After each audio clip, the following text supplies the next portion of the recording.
no quiero decir que soy una gallona, sin embargo, no nací para ser una mujer sumisa. Mi mamá, si en algo se empeñó, fue en hacerme ver que el límite es el cielo y que todos los retos pueden volverse una aventura. Pero de repente me decía mi hermana, ¿y es que dónde está el dinero? ¿Dónde está el billete? ¿Dónde está el dinero? O sea, estamos vendiendo mucho, ¿dónde quedó el dinero?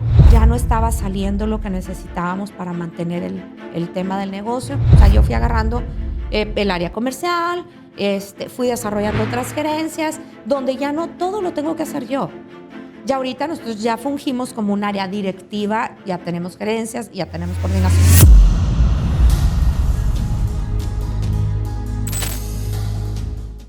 Hola y bienvenidos a un capítulo más de nuestro podcast Líderes Ocultos, que como saben estamos invitando gente que ha sobresalido en su trinchera siendo un excelente líder y viviendo un propósito de vida integral.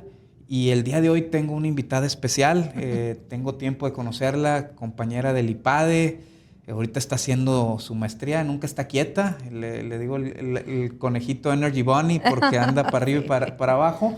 Y gracias, Rebeca, por estar aquí con nosotros. Gracias a ti, Chuy, por la invitación. Le doy un poco de contexto. Rebeca es directora de un negocio muy importante, ahorita nos va a platicar, pero para que sepan, está en un negocio de metalmecánica dominada por el hombre, con un papá a la vieja usanza, casi como Pedro Infante y Jorge Negrete, de ese estilo de la época de oro del cine. Uh-huh. Y es bien interesante entender cómo una mujer ha podido sobresalir en un ambiente que ha sido dominado normalmente por los hombres, y no solo sobresalir, sino hacer crecer el negocio, vivir su propósito, ser mamá, ser esposa y entre otras cosas, como les digo, ahorita está haciendo su maestría y ser todavía ganadora del concurso del simulador del IPADE. Del cual fuiste mi consejero. Pues muchas gracias, Rebeca. Cuéntanos un poquito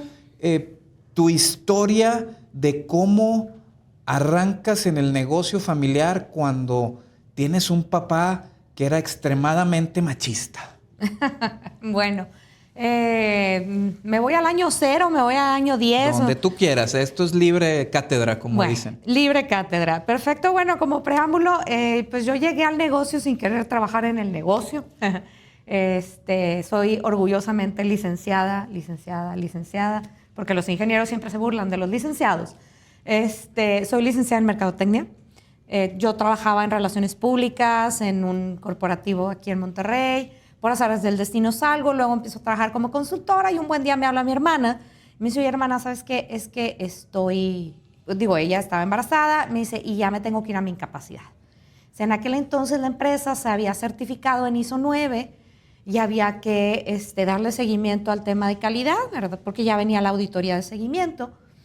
Y me dice, nada más son 3, 4, 5, 6 meses cuando mucho. ¿Segura, hermana? Sí, nada más cúbrame mi incapacidad. Bueno, va. Total, llego yo y pues no sabía nada de calidad, yo venía de relaciones públicas, y pues un diplomado y otro diplomado, y ahí a gritos, sombrerazos, chipotes, coscorrones y demás, saqué adelante aquella auditoría de calidad. Eso fue en el 2005.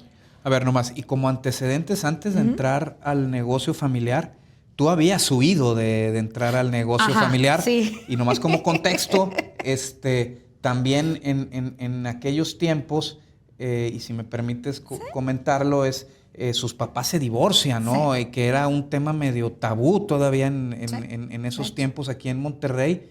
Y más aún, tú te vas con tu papá, que es el machista, sí, que es el dueño de la empresa, pero decides huir de la empresa, ¿no? Sí, o sea, entonces, ¿por qué decides huir de la empresa y luego por qué decides entrar a la empresa? Para darles un poquito de preámbulo a la audiencia. Claro, bueno, un poquito de contexto. Mis papás se divorcian cuando yo tenía 19 años, en el 99, ya pegándole al 2000. Por azares del destino y situaciones personales, decido irme con mi papá, pero pues yo venía de vivir con una mamá que pues era bastante palera, a vivir con un papá súper rígido. Papá nació en 1935, pues ya sabes, ¿no? Uno es lo que uno modela desde niño. Entonces, papá, ¿qué fue lo que modeló? Las películas de Pedro Infante, los machos machines, aquellos que aquellos que no escuchan mucho la voz de la mujer, ¿no?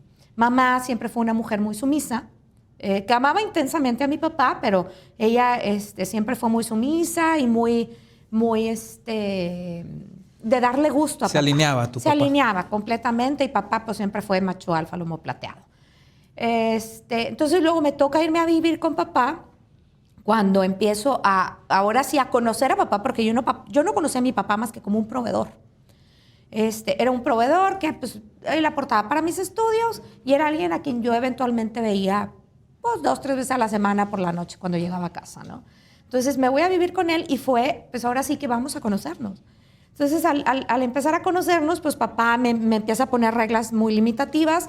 O sea, yo tenía mis amigos que pues salían y se iban de fiesta, esto, lo otro. Papá nunca permitió, por ejemplo, que alguien entrara a la casa fuera de mis amigas mujeres, pero pues un amigo varón, que esperanzas. Un novio nunca entró a mi casa fuera de mi esposo ya que nos íbamos a casar. O sea, el día que fue a pedirme fue el primer día que entró a mi casa. Sí, detalles por el estilo, ¿no? Para que se den una idea de cómo es papá. Entonces, yo genuinamente necesitaba mi espacio. Papá, hace cuenta que al año y medio, yo le decía a mi papá que yo me quería ir a estudiar inglés y mi papá decía que estás loca y luego ¿quién me va a cuidar a mí? Y yo así como que, caray, ¿cómo? O sea, yo no sabía que yo venía a cuidar santos, a final de cuentas, ¿verdad? Luego eventualmente papá contrae segundas nupcias. ¿Y eso te ayudó? No, bueno, yo le puse un altar a mi madrastra, que la verdad es una buena, Esther, un saludo. Y luego, con el tiempo, uno de mis hermanos se iba a ir de intercambio y yo, como garrapata, me le pegué y le dije, hermano, no te vas sin mí. Y nos fuimos juntos, entonces tuve oportunidad de prepararme un poquito más. Ya cuando me iba a graduar, a mí siempre me gustó el tema de relaciones públicas. De hecho, cuando me voy a estudiar, me fui a Boston, yo estaba haciendo mis prácticas profesionales en vitro. Y de ahí, pues ya traía yo un poquito más ahí en mi currículum. Ya que me iba a graduar, sale esta oportunidad en Alfa, como asistente de dirección. Y muy padre, porque era el área de RP, que era lo que me gustaba. Quedo, y pues para mí fue un momento muy especial, porque era como que, papá, ya no te necesito. O sea, ya te liberaste. Me voy a valer por mí misma y soy la mujer más independiente del planeta. Que luego eventualmente, bueno, la vida te regresa, ¿no? Yo me empiezo a trabajar en Alfa y mi objetivo era independizarme. Luego, eventualmente, al año y medio salgo y luego ya, te digo, me voy como consultora con un maestro que me había dado clases en un diplomado. Y luego de ahí es cuando me habla mi hermana y me dice, oye, échame la mano. Me voy a la empresa, empiezo medio a cubrir la incapacidad de mi hermana, agarro el sistema de calidad, lo empiezo a perfeccionar y luego digo, ¿sabes qué? Como que para mí ya empezaba a ser el tiempo de salir a la interesante, calle. nomás, voy a hacer una pausa aquí. Sí. Venía haciendo relaciones públicas, licenciada en mercadotecnia y de repente estás haciendo cosas de ingeniera. Sí. En una planta metalmecánica. Sí. ¿Cómo haces ese? ¿No chocó algo Todo chocó. Pues te digo, yo llego en taconcitos, trajecito, y luego de repente era como que, pues había que empezar a salir al piso, entonces bueno, ya agarré la bota de casquillo, y mejor fueron los jeans y la polo, ¿no? Pues el casco, ¿no? Y ahí es donde empiezo ya a agarrarle el gusto al negocio. Primero, yo pues soy la quinta de 5 hijos, tengo una hermana mayor, 3 varones en medio y luego yo, entonces estoy muy acostumbrada a lidiar con varones, ¿no? Mi hermano, el que sigue de mí, me lleva 3 años, el otro me lleva 7, el otro me lleva 9 y mi hermana me lleva 10. Sin embargo, pues siempre tuvimos buena relación. Y fue chistoso porque nos llega en el 2007, 2 años después, finales del 2006, 2007, nos llega un proyecto que era empezar a trabajar con una armadora, con Kenworth Mexicana. Con Kenworth, sí. Que ahí se empieza a juntar el tema de ser ingeniera con ser mercadotecnista de ventas, ¿no? Sí, exacto. O sea, yo sobre la marcha siempre traté de ser un poquito estructurada, no mucho, porque tampoco era wow, pero ya sobre la marcha, tomando todo el tema de los diplomados y tratando de llevar el sistema de gestión de calidad, me fui estructurando. Entonces, cuando llega todo el tema con Kenworth Mexicana, se empiezan a llegar dibujos y empiezan a llevar especificaciones técnicas, que era algo que yo no dominaba y nadie dominaba en la empresa. Pero la única que hablaba inglés, aparte de mi hermana, era yo. Entonces, hace cuenta que empiezo a trabajar mucho con el área de producción, donde me decían los chavos, es que no entiendo, a ver, explícame. Entonces, pues yo con mi inglés de un intercambio estudiantil, ahí me las ingenié. Literal, traía un diccionario Longman, porque en aquel entonces no había Google Translator y qué esperanzas ChatGPT. Entonces, todo lo traducía así. Oye, pues bruto iba yo con el de mantenimiento y a ver, Pedro, no entiendo qué es esto. Aquí dice que pudiera hacer esto. Es un valero, es una rondana, está la herramienta, etcétera, ¿no? Entonces le empecé a agarrar cariño porque para mí representaba un reto, pero también significaba un sentido de logro, porque para mí era demostrarle a mi papá que yo era valiosa, ¿verdad? Y era también demostrarle que yo sí podía, que no era nada más un mundo de varones. Entonces fue chistoso con ese proyecto. Nace la necesidad de comprar maquinaria. Y nuevamente necesitan maquinaria, pero pues hay que ir a comprarla a Estados Unidos. Necesitamos un traductor. Pues allá va Becky a traducir. Y eventualmente, pues para cuando acordé, yo andaba como pez en el agua y ni cuenta me di. O sea, empiezas a desarrollar nuevos negocios. Si mal no recuerdo, Kenworth en aquel entonces llega a representar qué porcentaje del negocio. Sí. O sea, crece tanto que es el principal cliente. Era el 80-20 por decir algo, ¿no? No sé cuánto era, pero o sea, logras que la empresa crezca a raíz de que eras mercadotecnista, que agarraste algo de ingeniería y que sabías inglés. Y luego, pues que aprendí de control de calidad, ¿no? Entonces fue una capirotada de currículum vitae muy extraña, pero salió, ¿verdad? Ahorita en un área comercial, especialmente en mi industria, pues todos esos atributos le aportan porque tiene que ser una venta muy técnica, ¿no? Entonces, pues yo aprendí todo lo técnico en piso, más ya traía el feeling de merca y las relaciones públicas, y pues aquí estoy. Y te haces ahora sí la gallina de los huevos de oro, porque al final logras este gran proyecto. ¿Y qué sucede más adelante? Porque todavía está tu papá ahí y tú traes el tema de casarte. Ajá. ¿Qué sucede después de eso? Porque empieza a juntarse toda la vida también. Ya eres exitosa en un proyecto, pero ¿qué empieza a ver más ahí en tu vida? Porque hay momentos complicados con tu papá también en la organización, ¿no? Claro. Bueno, en todas, yo creo que en todas. Y más siendo familia, porque muchas veces no te quitas la gorra de ingeniero para ponértela de hijo y viceversa, ¿no? Y algo que me pasaba mucho con papá es que chocábamos mucho. Él siempre fue mucho de lo que yo digo y como yo lo hago es perfecto. Y pues yo acá pues estás con norma ISO 9 y te dice todo es perfectible, ¿no? Entonces, con el tiempo yo quería implementar proyectos nuevos más que nos exigían las armadoras. Pues inversión en nueva tecnología, inversión en conocimiento. Por ejemplo, nos pedían desarrollar unos acabados, ¿no? Y nosotros no teníamos un área de acabados o de pintura dentro de la empresa. Entonces, ¿qué pasa? Me doy a la tarea, primero que nada, desarrollar los malvados acabados, que no podía, era una pintura, me acuerdo perfecto, que pedía, era la Dupont Z200, una cosa así, que era epóxica para la tubería de toma de aire de los camiones. Me tardé 3 años en desarrollar la malvada pintura, en encontrar una solución. Terminé trabajando con Sherwin-Williams, una pintura para calderas, que nada que ver, pero cumplía con la especificación técnica. Entonces ya lo desarrolló y en aquel entonces lo que necesitábamos era un nuevo horno para curar la pintura. Y ya no cabía en la planta. Entonces le digo, papá, es que tenemos este proyecto, la verdad es un proyecto muy valioso y nos puede hacer crecer bastante. Pues déjame lo pienso. Entonces, bueno, poco a poco lo fuimos convenciendo. De pronto fue, ok, pero papá, es eso de que si te dice que sí es, tómale la palabra y en caliente porque es pantear. Lo logramos, uno de mis hermanos me acompañó, fuimos y peinamos toda la zona industrial de ahí por la Avenida Guerrero. Y de ahí nace la segunda planta. Y ahí, pues, oye, ve y búscate el horno para curar la pintura y ve y planta todo, etcétera. Lo logramos y bueno, pero obviamente pues hay que darle su lugar al patrón. Entonces, pues para él todos esos logros y todo él lo ha hecho, ¿no? Eventualmente era como que no, tú eres un empleado y a ti te he pagado para hacer tu trabajo. Y es completamente válido, ¿no? Y aprende uno a ser bien humilde. Aprende uno a ser bien humilde porque, pues, a final de cuentas, como él dice, pues, eres un empleado, para eso te pagan. Oye, ¿y cómo empiezas a combinar tu vida? Porque estás a full en proyectos que demandan mucho tiempo, muchos viajes, muchas juntas. Y querías casarte, querías formar una familia.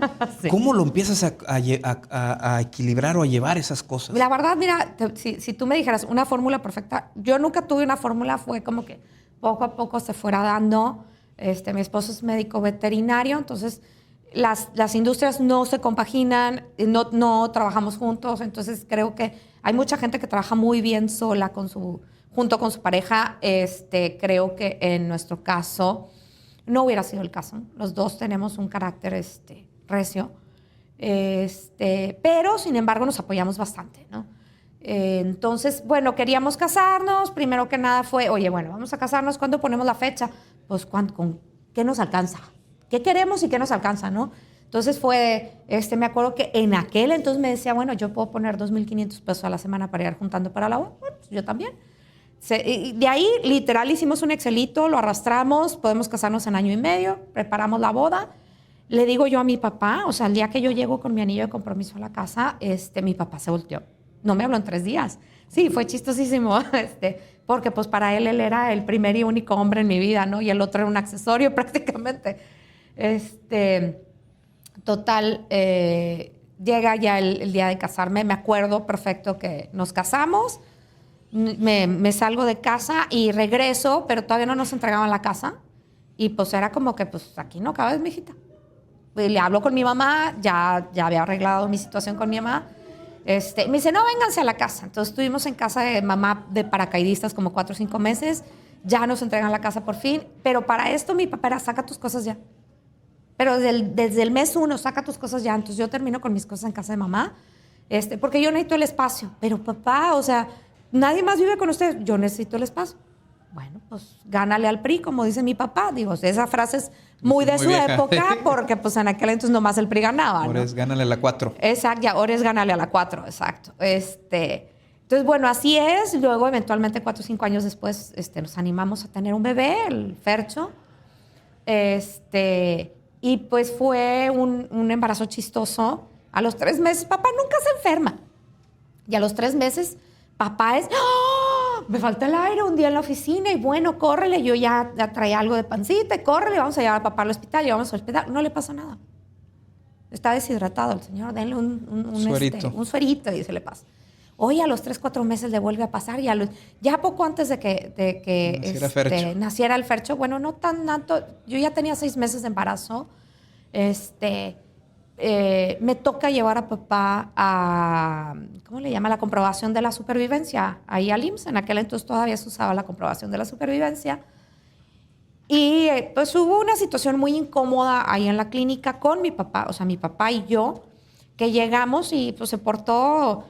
en la empresa, ¿no? En la empresa, ajá. Llegamos a la empresa y fue, o sea, porque yo le decía a papá, o sea, papá ya de 70 y tantos años, pero pues con ciertas fijaciones ya propias de su edad, me hizo pasar un momento muy incómodo. Entonces yo le decía, papá, no te pulses así. Pero es que tú me debes respeto y es que aquí mando yo. Pero es que, papá, no te portes así. Mira, hay mucha gente, tranquilo, cálmate. No, es que aquí mando yo y aquí mando yo y aquí mando yo. Me dijo una serie de cosas muy desagradables enfrente de todas mis compañeras. En la empresa, En ¿no? la empresa. Y el enojo fue tal que me empecé a sentir mal. Embarazada. Embarazada, en mi 6º mes. Le habló a la doctora, me dijo, salte ya de la oficina. Le habló a mi esposo, llega mi esposo. Íbamos camino a casa y me acuerdo que le dije, ¿sabes qué? Déjame nada más llegar al Sam's porque, no sé, necesito nuggets o alguna cosa por el estilo. Llegamos al Sam's y en el Sam's empiezo a tener contracciones. Todavía me acuerdo que llega el guardia y me dice, oiga, señora, ¿no quiere que le hable a la ambulancia? Y yo, no, ahorita me pasa. Gracias a Dios todo pasó y me sentí bien. Regreso acá, llego a la casa y de la casa ya no salí. Más que para tener a mi bebé a los 3 meses. Bueno, sí salí muy poquito. Puntualmente salí a la boda de una de mis mejores amigas un día antes de que naciera Fercho. O sea, es Adriana. Ella, nos conocimos en Boston y nos hicimos grandes amigas. Ella se casa con un chavo de Sudán, pero ella viene acá a Monterrey a casarse. Se casa por la iglesia musulmana en Sudán, sí. Ajá, y luego se viene acá a Monterrey a casarse. Y me decía, por favor, espérate a mi boda, todavía no tengas a tu bebé. Y te esperaste un día. Y literal me esperé a su boda. Unos días antes voy con la ginecóloga y le digo, pues, ¿qué onda? Me dice, no, pues ya, o sea, en el momento en que tú quieras, ya estás en la semana 36, el niño pesa 3 kilos y cacho, está en buen peso. Dije, bueno, mi mejor amiga se casa el 20 de octubre, prográmame para el 21. Yo parecía una ballena azul, subí 27 kilos, me sentía súper pesada, retuve todo el líquido del planeta, pero fui a la boda de mi mejor amiga, literal con un vestido azul. Todavía me acuerdo, en aquel entonces estaba de moda la canción del Gangnam Style y bailé Gangnam Style, súper embarazadísima. Todo, o sea, la gente me veía y era, cuidado, no te vaya a salir el chamaco. ¿Cuándo nace? Yo? Mañana. A las 9 de la mañana. Oye, y en medio de todo eso, tú me contabas que seguiste trabajando, sí, aún desde con casa. con los pleitos con tu papá y buscando con tu familia, etcétera. Estabas trabajando, inventaste el home office en aquel entonces. En aquel entonces prácticamente. La verdad es que tengo una mente muy activa y si no la tengo activa, me empieza a volver loquita. Me empiezo a volver loquita, o sea, me busco algo que hacer. Ajá. Entonces, pues yo empecé a jalar. En aquel entonces usaba el Messenger, no había WhatsApp. O si acaso iban haciendo, no me acuerdo. Entonces yo estaba con mi equipo trabajando todo el día. Oigan, bueno, ¿y qué onda? ¿Y cómo van? ¿Qué se necesita? Y por correo electrónico, ¿no? Entonces yo traté de sacar más adelante todo lo posible. Sin embargo, yo de haber estado ya en una gerencia de calidad, le paso la batuta al que era mi brazo derecho. Entonces, para cuando yo regreso a Maldonado, pues mi posición había desaparecido. Desaparece, bueno, tú formas tu familia, desaparece tu posición y más aún, poquito tiempo después se viene una crisis importante porque por atender estos grandes clientes, sí, perdimos de vista la base de clientes que habían hecho a Maldonado grandes, ¿no? Entonces, sí, tú regresas y te das cuenta que hay un problema de flujo, que hay un problema importante y aparte traías también un tema de salud y una familia. Entonces se te junta una tormenta perfecta. Sí. ¿Qué haces? Sí, bueno, eso ya avanzamos al 2017 más o menos. Fercho nace en el 2013. ¿Y qué es lo que pasa, no? De repente, oye, pues es que hay mucha venta y estamos mandando mucho material y qué padre. Pero de repente me decía mi hermana, que me decía, ¿y es que dónde está el dinero? ¿Dónde está el billete? ¿Dónde está el dinero? O sea, estamos vendiendo mucho, ¿dónde quedó el dinero? Y yo, pues la verdad no sé, hermana. Vamos a ver. Luego ya ella se pone a ver, pues traíamos algo de cobranza ahí retrasada y todo. Sin embargo, era, oye, bueno, para empezar, yo ya había pasado la batuta de control de calidad, medio empecé a manejar las ventas. Veo que ya no estaba saliendo lo que necesitábamos para mantener el tema del negocio y empiezo a hablarle a los clientes, ¿no? Entonces había clientes a los que les hablaba y era de, ¡ay, qué milagro! Hasta que alguien nos habla de Maldonado, ya pensaba que había desaparecido porque nosotros estábamos tan embarcados con las armadoras que ya habíamos dejado de hacer esfuerzo franco por vender. Entonces, ¿sabes qué? Tomamos la decisión y abrimos un área comercial formal. Empezamos a hacer Y la tomas tú, ¿no? Y la tomo yo, exacto, la empiezo a formar de ceros porque no teníamos, o sea, sí teníamos una imagen y un catálogo, pero pues la verdad es que el catálogo que yo agarré era un catálogo del 2009 y ya estábamos en 2017. Sí. Cosas por el estilo. Entonces, primero, y aparte nos cae un proyecto fuerte con una marca hermana de Kenworth, que es Peterbilt en Estados Unidos. Y para esto en el Inter yo me había dado cuenta que tenía algo que le llaman endometrioma. Un endometrioma, aunque suena feo porque termina con oma, no es un cáncer. Sin embargo, sí haces unos quistes muy grandes que están hechos de células del endometrio y son muy dolorosos. Entonces yo me doy cuenta porque yo estaba tratando de tener otro bebé. Un buen día me agacho y siento una bolita. Dije, ay, se pueden decir palabrillas. Dije, ya chingue paleta, ya quedó, ¿verdad? Ya lo logré. Y no fue así. Me dice el doctor, ¿sabes qué? Traes, se ve como un quiste gigante. La doctora no entendía bien lo que era un endometrioma porque ella lo veía como un quiste. Como un quiste, El endometrioma ya me lo diagnostica un especialista en infertilidad. Total, me decía, te tienes que operar. Y yo, ¿sabes qué? Es que me cae este proyecto. Pues dame unas semanas nomás para sacar adelante el proyecto. Y pues esas semanas se convirtieron en meses. Y el dolor era intenso, sí, me dices, ¿no? exacto. El dolor era muy intenso porque, pues, haz de cuenta que cada vez que las hormonas se mueven dentro del mes, pues hay veces en que anda una más sensible que otras. Bueno, cuando había que estar sensible, estaba mucho más sensible. Sin embargo, tenía que estar al tanto de este proyecto que nos había caído con Peterbilt y aparte tener que desarrollar a todos aquellos clientes que habíamos abandonado, ¿no?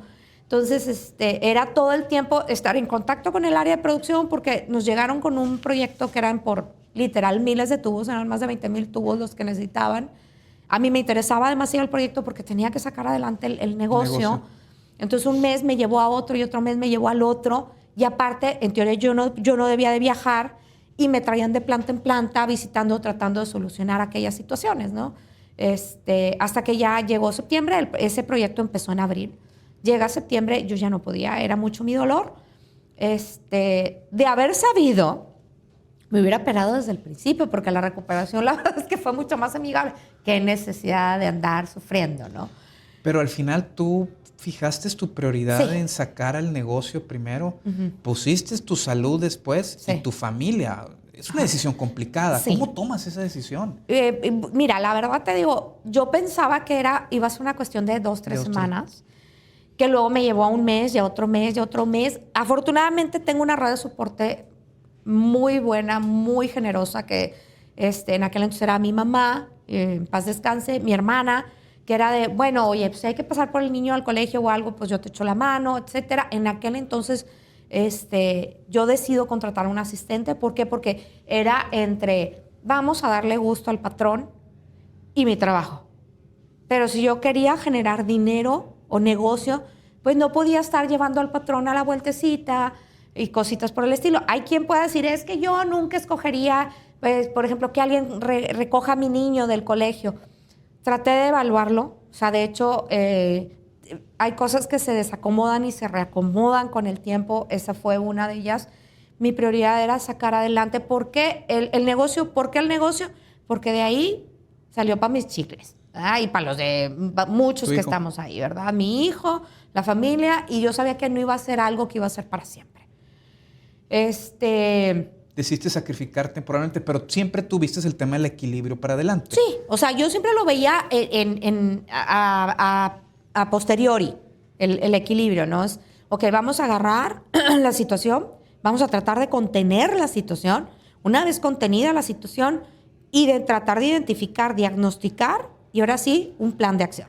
¿Verdad? ¿Qué hubieras hecho diferente? ¿Qué hubiera hecho diferente? Me hubiera operado desde el principio, ¿verdad? Primero la salud, ¿no? Porque sí. al final eso también no te hace tan productivo porque está tu cabeza media dividida, ¿no? Exacto, Excelente. Exacto. O sea, sí me hubiera operado, más yo no sabía cómo iba a ser mi recuperación.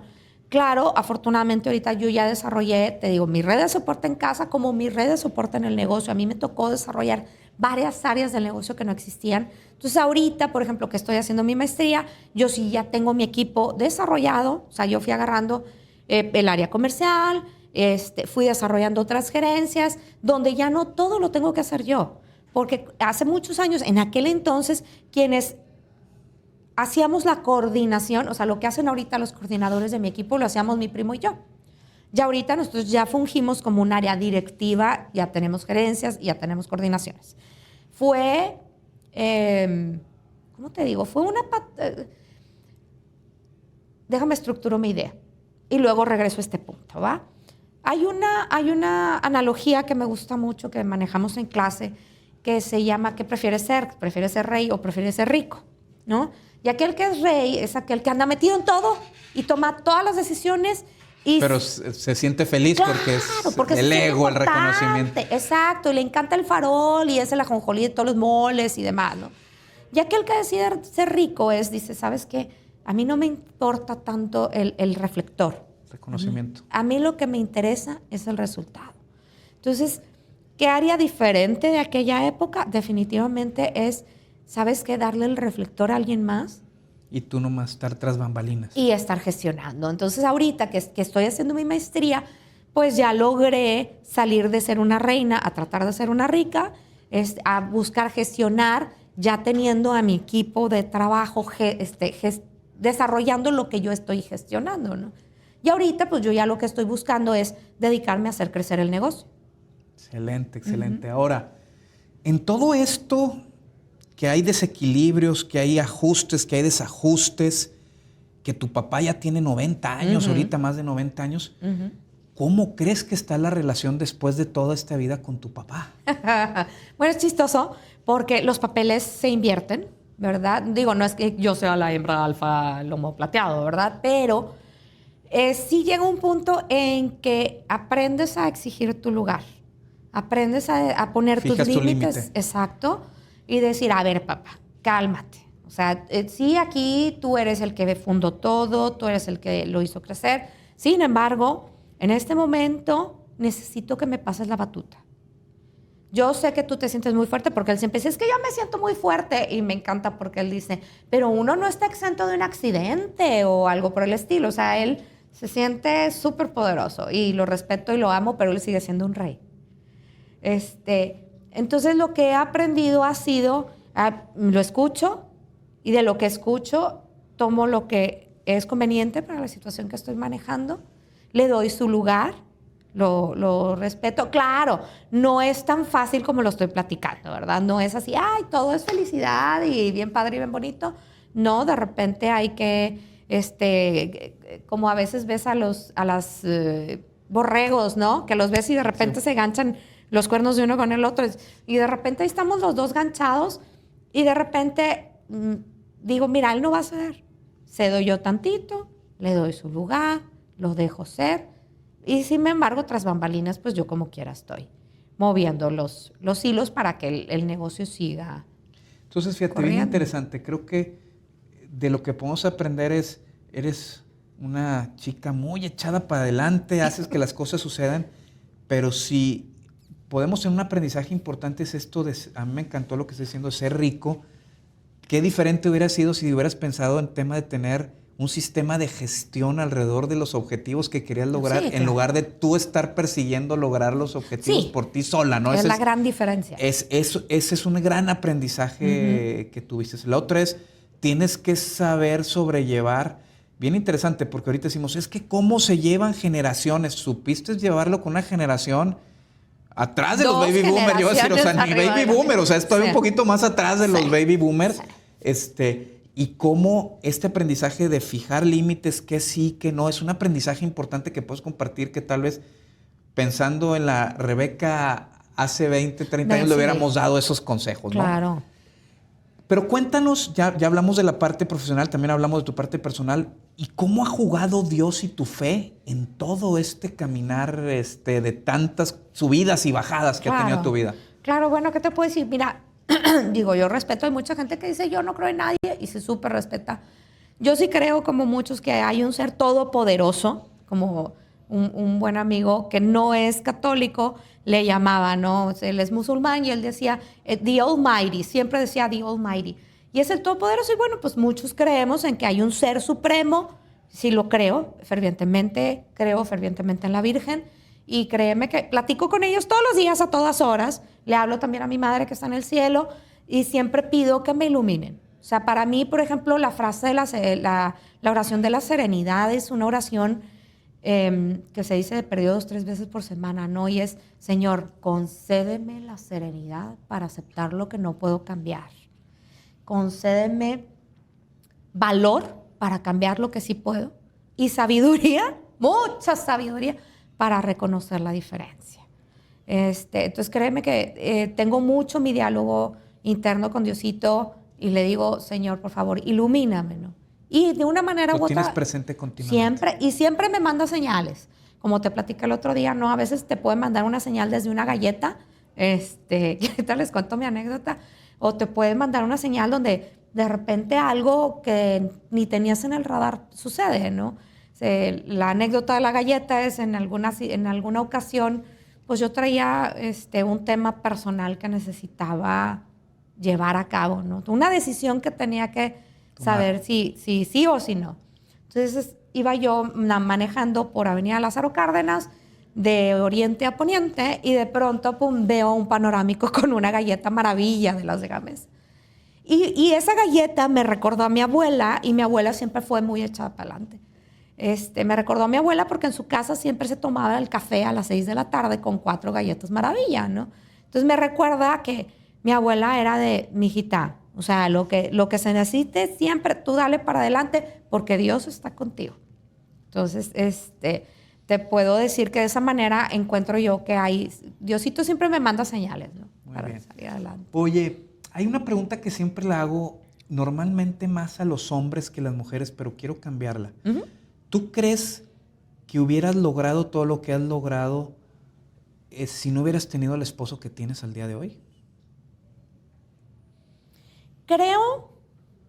Creo que es posible, mas no es completamente comprobable porque no me puedo quejar.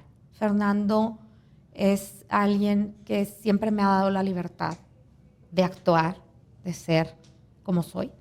Si te hubiera tocado a alguien como tu papá. Yo creo que ya me hubiera divorciado. Y creo que no, o sea, yo no nací para un hombre como mi papá, ¿verdad? ¿Por qué? Porque,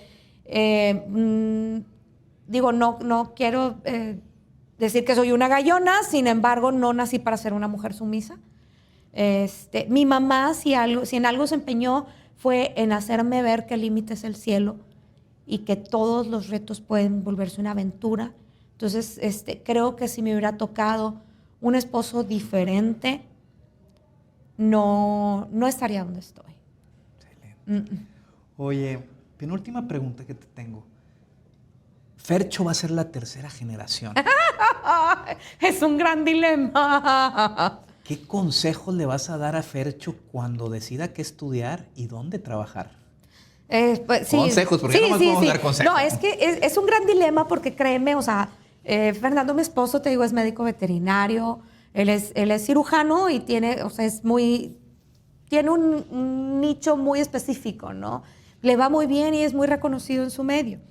Entonces, para Fercho es un dilema el saber si va a trabajar con papá o va a trabajar con mamá, ¿verdad? Pero y también son carreras muy diferentes. Entonces, Fercho no sabe si quiere ser ingeniero o si quiere ser veterinario. Yo a veces he tratado de jalarlo a eventos del TEC. Yo soy Exatec, orgullosamente, y Fernando, pues, es universitario. Entonces, pues, yo cuando hay eventos en el TEC, pues, me lo jalo y me lo llevo. Y mira, mijito, qué bonito está el TEC. Sin embargo, pues, de repente hay eventos de la uni y Fernando, pues, sí ha llevado a Fercho de repente a eventos de la carrera veterinaria. Y siempre es ese gran dilema, ¿no? Y Fercho nos ha llegado a decir, mami, ¿cómo ves? ¿No se podrá que una semana sea cirujano y una semana sea ingeniero? Y yo lo que le digo es, mira, mijito, yo quiero que tú seas feliz.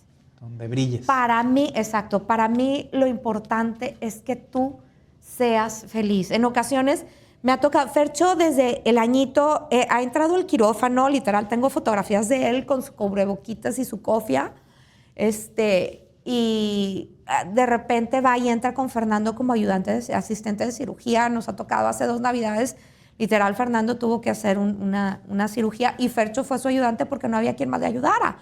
De esas de, bueno, irrígale, muévele, pásame el instrumental, etcétera, porque había otras 2 personas. No le da miedo la sangrita, claro, no fue algo que se ganara de la noche a la mañana. Y conmigo estuvo toda la pandemia, porque en pandemia pues tenía que ser home office, pero yo no hice home office porque mi negocio entró en actividades esenciales. Entonces, Fercho se iba todos los días conmigo a Maldonado. Entonces, cuando tenía recesos o en las tardes, literal, lo agarraba a mi asistente, se lo llevaba a la planta y ahora le vamos a flejar tubos y armar abrazaderas y todo. Entonces, le vemos aptitudes para las 2 carreras, es un gran dilema, pero aparte es un chico muy extrovertido, entonces, y canta muy bonito, entonces no sabemos si quiere ser artista o si quiere hacer otra cosa. Entonces es donde tú brilles, lo que a ti te gusta. ¿Qué va a pasar con el negocio? No lo sé,